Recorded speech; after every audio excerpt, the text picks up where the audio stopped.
Thank you. Merci, Madame Zorabian. I thank Mrs. Zorabian, and I call upon Mr. Honcharenko of Ukraine.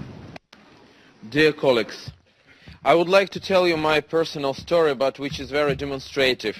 On the 1st of March of this year, I went to Moscow to take part in the remembering events for Boris Nemtsov, whom I knew personally and who was killed 100 meters from Kremlin.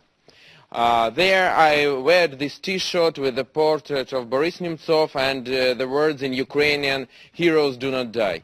And just for this I was arrested in Moscow. I was beaten there by Russian police. I spent 5 hours in the Russian police department in the cage.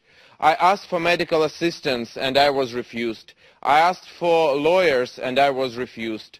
I asked for Ukrainian representatives and I was refused.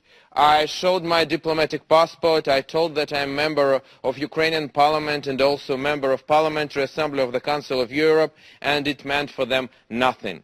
And only after statement of Madame Brasseur, only after intervention of Secretary General of the Council of Europe, after intervention of many of my colleagues, thank you very much for this, as from Ukraine, so from other countries, after this story was covered by international media, after intervention of our President Petro Poroshenko, only after this I was released from a Russian jail and under the obligation to be next day on the Kurds session.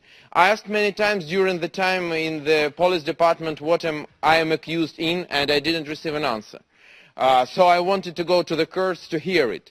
But next day, several hours before the Kurds, Ministry of Internal Affairs of Russian Federation made a statement that they have no questions to me and I can leave Moscow. So what was it all about?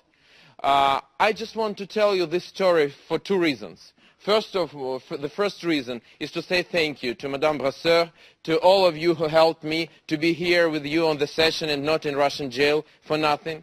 And the second reason is that I spent there only 5 hours. And believe me, it was unforgettable.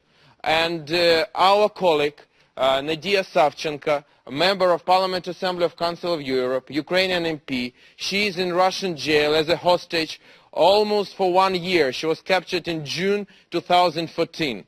And till now she's there. She made hunger strikes. Nothing helped her. So I want us to show our solidarity with her, to represent our solidarity with this incredible woman. And if it is possible, I just want to ask all of you to stand for a moment just to show our solidarity for this woman, which is really a hero. Thank you very much.